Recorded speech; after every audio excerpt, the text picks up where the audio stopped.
Welcome to Don't IEP Alone, the only podcast dedicated to helping parents navigate the IEP process and hosted by a special education advocate. Your host has been attending IEP meetings for over a decade and has helped thousands of parents go from an IEP rookie to an IEP all-star. Be prepared to learn tips that will be a total game changer for you as a parent advocate and, most importantly, your child's outcomes. Partnered with the award-winning Blog a Day in Our Shoes, you'll be confident, knowledgeable, and actually looking forward to your next IEP meeting. Don't IEP alone. Get ready. Here's your host, from suburban Philadelphia, Lisa Leitner. Hello, it's Lisa again, and today we are going to talk about manifestation hearings. Isn't that exciting? Thrilling. Manifestation hearings. I used to work for an agency, and even now that I don't work for an agency anymore as an advocate, I still do a lot of pro bono work from some are clients that I even had when I worked for the agency. But I still do a lot of pro bono work in some school districts. As I told you in the last podcast about the statistics as far as our kids being suspended, and if you have an IEP and you're a minority, and if you live in certain socioeconomic levels, i.e. you live in poverty, you have a really high chance of just being suspended. The cards are just really stacked against these kids. And so that is the population that my agency served. And some districts were particularly more notorious than others, and I still work in a lot of those districts. Anyway, my point is, as an advocate, I have attended more manifestation hearings than I ever dreamed I would be attending. I just thought when I was learning and training to be an advocate, and they talk about manifestations and manifestation hearings and suspensions, I got into this because I thought I was going to help families like my own. And as I progressed, as far as my one-on-one advocacy, and the clients who I serve directly, I end up, my niche has really been families who I call thrice marginalized. They're obviously a family living with a disability. Many times they're also a minority. And the third marginalized population is that they live in poverty. But you know what? Moms are still moms. And when I talk with these moms and meet with them, you know, we're all, at the end of the day, we're all just moms trying to help our kids. But when you live in so many segments of a population that's been marginalized for centuries, you don't feel like you have a way out. But their determination isn't any less. Their passion for their kids isn't any less. Their desire for justice and for their kids to be treated fairly and equally isn't any less. And some of these women are really amazing. And it amazes me that, you know, they work 2 or 3 jobs and they're still managing to do all this. But anyway, I have been to dozens and dozens of manifestation hearings, unfortunately. Get out, not while you're driving if you're listening to me while you're driving, but get out your procedural safeguards booklet. Look for it online. If you don't have it, Google it by state. And read the section on discipline and manifestation hearings. For the most part, the general rule is if your child is suspended for 10 consecutive or 15 cumulative, that is when the team must do a manifestation hearing. Or different, and again, this is another one of those things where different states and different places call them different things. We used to call them, when I worked at the agency, we called them MDH, for manifestation determination hearing. Some people just call them manifestation hearings. But basically what it is, it's a hearing, and then there's that word hearing. That scares people, right? Oh, I have to go to a hearing. But basically it's up to the team to decide if this suspension-worthy behavior that the child exhibited, if it was a manifestation of the child's disability. And if it is, what are we going to do about that? My first bit of advice that I always give parents, and I get it, you're stressed. I know I know that feeling you get in your stomach when your phone rings and it's the school. I know that feeling. I know it too well. And that's because of my son's seizure disorder. In fact, it just happened yesterday.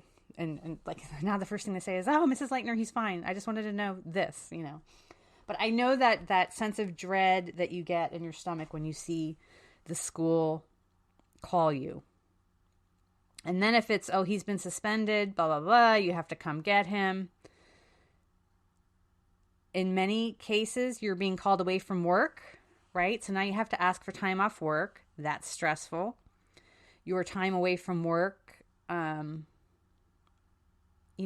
sure, lots of people have understanding employers, sympathetic employers, but it's there's still that stigma attached to kids who get suspended. She has the bad kid. She must be a bad parent then. She must not be disciplining him at home because he gets suspended all the time, right? It's mom's fault. So there's that stigma attached to it. So you might even be lying to your boss at work to leave work early because you're embarrassed of the truth. There's a lot of negative emotions surrounding your child being suspended. On top of that, you get to the school and many times it's chaotic. And the best advice I can give you is that, and I know you're like, Lisa, shut up. But you have to, if you take 30 seconds in the car or whatever you're doing, but you have to center yourself and calm down. And I know that's like the worst advice that you can give to a stressed out person is to tell them to calm down. But you need to proactively determine that you're going to go into this situation with a level head because it's chaotic, it's stressful, you might be embarrassed, you might be in a hurry to get back to work. And I've seen parents in their haste just kind of sign anything that was put in front of them. Here, just sign this and we'll release him to your custody or your care. Okay? And the things that the parents have signed, I've seen parents sign, in some cases it's a PWN or a NORP with a placement change. I've seen it be a form where you're waiving your right to a manifestation hearing. I've seen all kinds of crazy stuff. And yes, we have taken this, not me personally, but I was part of a group who was testifying and interviewing with the Department of Justice on some of these issues. I mean, that's how far we took it. And that's how egregious, this one district or some of these districts were the worst of the worst. And it was a systemic problem where they were just constantly suspending kids and the mom would go to pick them up and here, just sign this. And they were just signing away their rights to all kinds of things and agreeing to alternative education placements and stuff like that. And like I said, a class action complaint is in the works as high up as the Department of Justice for some of these districts. So not every district is this bad. I'm just telling you that it can happen.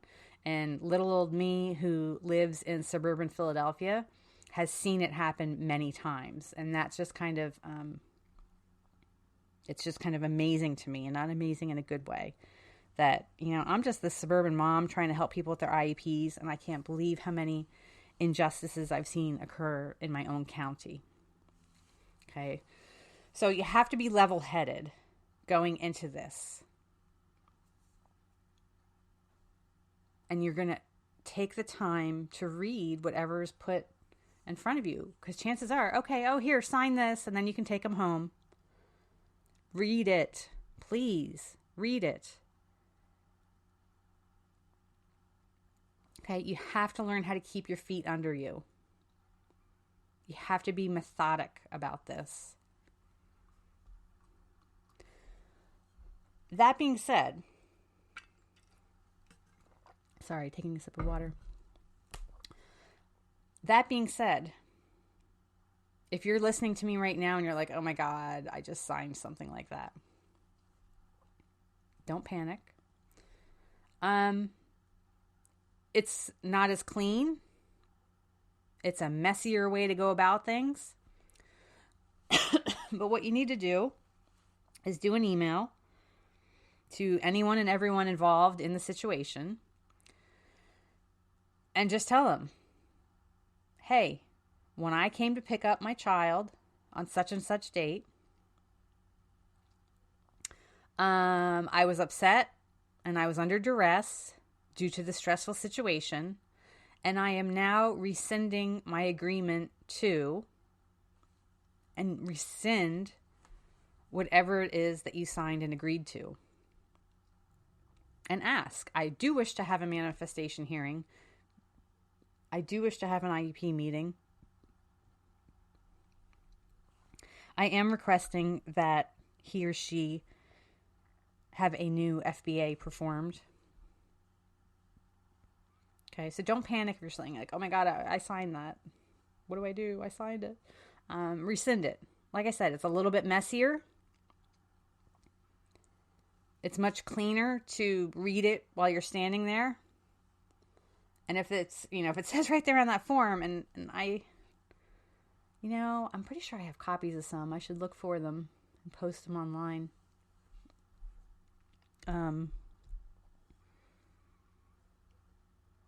These forms that parents had, and I think I made copies and actually gave mine to the Department of Justice person I was working with. If it says on there, I'm waiving my right to a manifestation hearing, you're going to have to look them right in the eye. And, oh, no, I don't. No, I'm not waiving a manifestation hearing. I want this to occur. So go ahead. Okay, let's schedule this. Okay. So you have one coming up. Don't let that word hearing scare you. It is a scary word. It's a hearing. I get it. I've seen enough and attended enough of these with moms that I understand that you're stressed. But first and foremost, you want to be prepared. And again, you have to be level-headed. You have to get your wits about you and prepare for this, as I often say, like a business meeting. You want to do written requests for any and all incident reports or files, documentation, emails related to the incident in question. You also should do some research on your child's disability. Okay, you want to gather lists that, and please pick reputable sources, none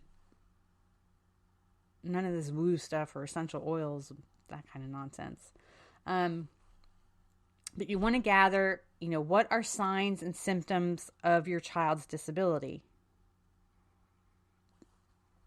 One of the classic hallmarks of ADHD is impulsive behavior. Okay. You want to make sure if your child is easily swayed by his or her peers, there are those kids who they just want to be liked. They struggle so much socially, and it's painful to watch. And those are the kids that just get sucked into doing really dumb things because they think it'll make other kids like them. Okay, you want to bring that kind of documentation. You want to be able to show that the behavior was a manifestation of the child's disability.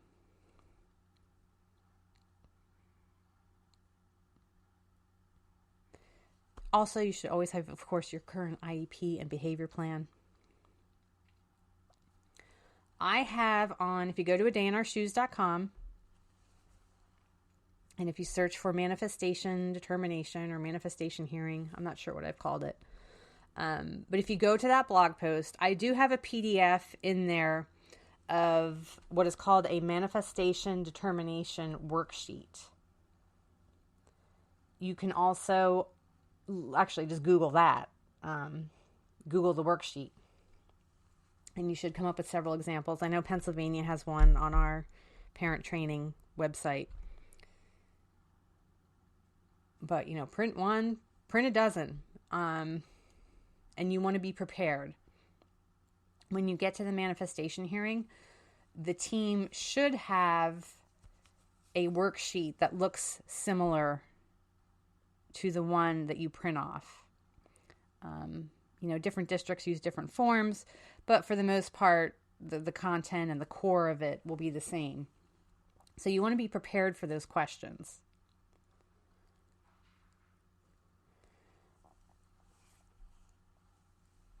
You also want to go to your school district's website and look for the discipline policy, and in particular, look for the discipline policy regarding whatever the behavior was that your child did. So if it's smoking, you want to look up your school district policy on what happens to kids who are caught smoking. You want to make sure that your child was not punished more severely than his or her non-disabled peers. So using that smoking example, let's say the school district policy says if a child is caught smoking on school property, the first offense is a 1-day in-school suspension, and your child received a 3-day out-of-school suspension. Why is that? Why was your child punished more severely than what the policy calls for? So those are the kinds of things you want to look for when you're looking at discipline policy. When you go to a manifestation hearing, you can bring people. Pennsylvania has wraparound behavioral health services. And I think just about all of my clients have wraparound. And you can bring your wraparound people with you. So if it was applicable, I certainly would bring my son's home BCBA to this. It's just not likely. I just, people go, well, can I bring the doctor? Can I bring a psychiatrist? You can. It's just not likely. It's very difficult to get those folks to leave their office for an afternoon or an entire morning or, things like that. So you can bring anyone. When you get there, like I said, they're going to have their determination worksheet filled out, or it might be blank and they say we're going to fill it out together as a team, and you're just going to go through all those questions. Okay. You also want to make sure, like I said, that you have your child's IEP and behavior plan. Because I have had a few clients who they have a one-on-one aid with them for behaviors, among other things, but the one-on-one is assigned to them. Part of their duties is to assist with behaviors, and either the one-on-one called out sick and they didn't have a sub, or the one-on-one went to lunch, and guess what? The child acted out. Well, that's why they have a one-on-one. Who was responsible for the child at the time of the behavior.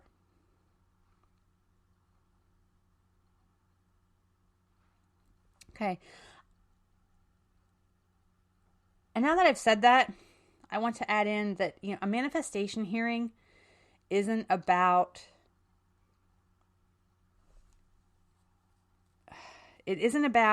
your get out of jail free card.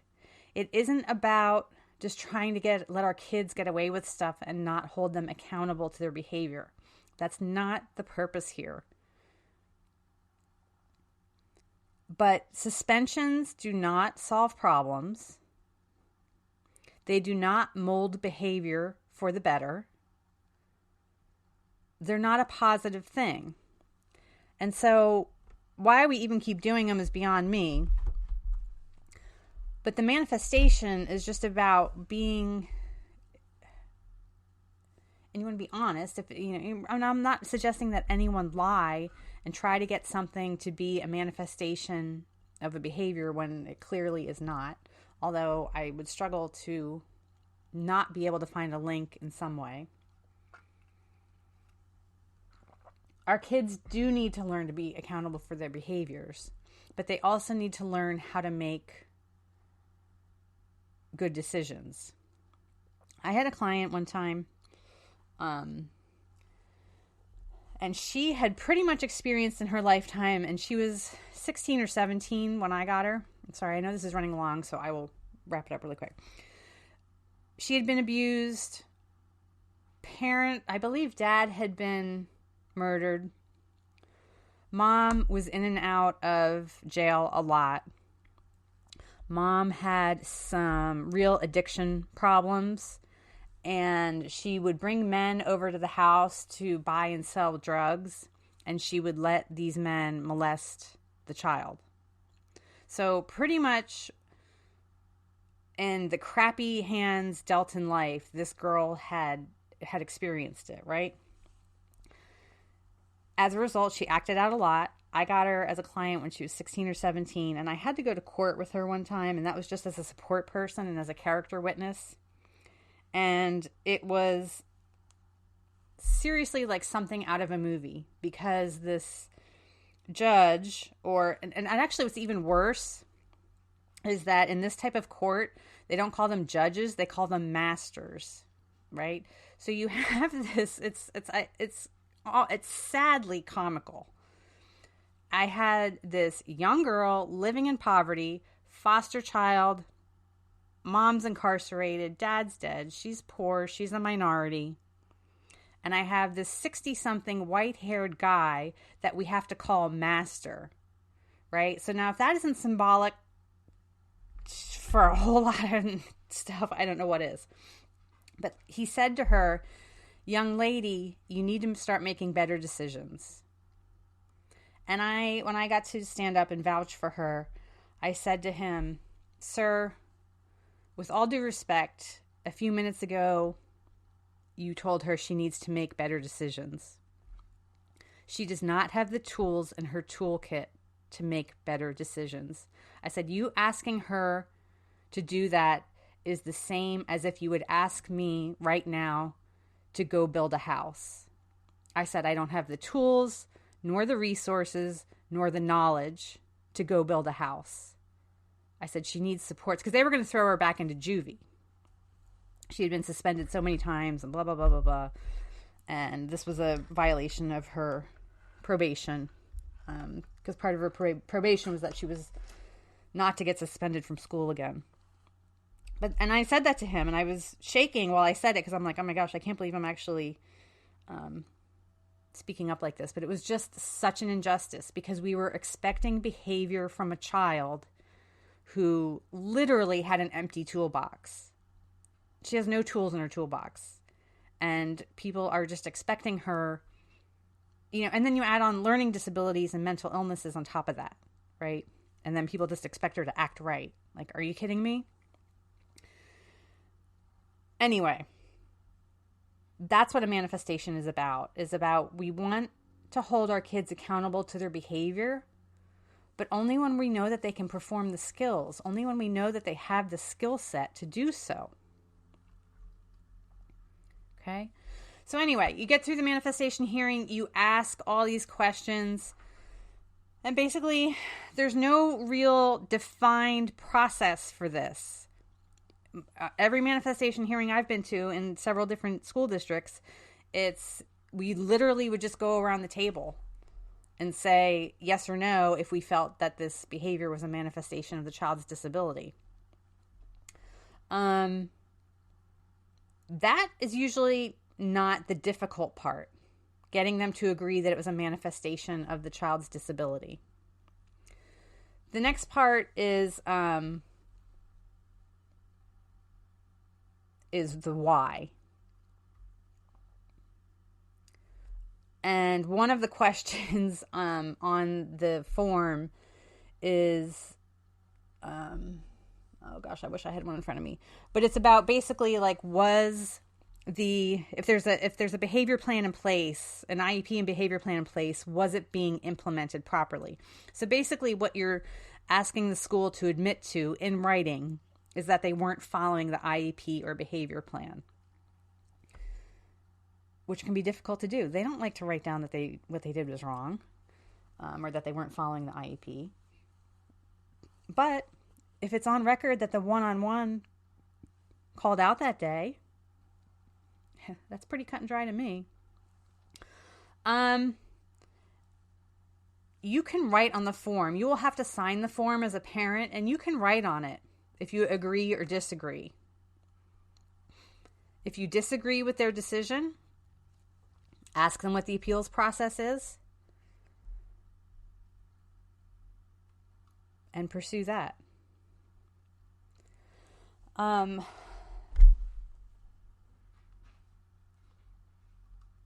Other than that, I mean, that's really it. They're very stressful. I get that. They are stressful. Take a look at my post. I have a couple of links to, I think, Rights Law. I have a couple of links to the Education Law Center in Philadelphia. And they have some really good writing on this for you to prepare. And as always, you can always ask in our Facebook group. But I am going to wrap it up here because I've gone way over 20 minutes. But hopefully this helps if you have to go to a manifestation hearing. And I will talk to you soon. Bye-bye. Thanks for listening to the Don't IEP Alone podcast. No parent should have to IEP alone. And with a day in our shoes, you don't have to. For more IEP assistance and letter templates, visit adayinourshoes.com. For ongoing assistance and support, follow our Facebook page and group.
Me, I could fly up to the sky.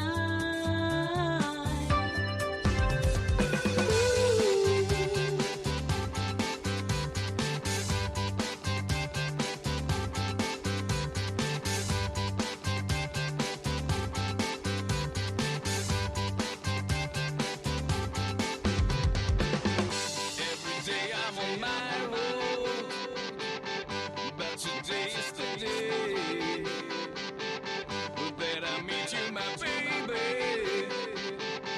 Hope you're going to stay. It's gonna be okay, gonna make my day. Go my way, it's gonna be okay, gonna make my day. It's gonna be okay, gonna make my day. Go my way, it's gonna be okay, gonna make my day. Go my way. It's go my way. Go my way. It's go my way. It's go my way.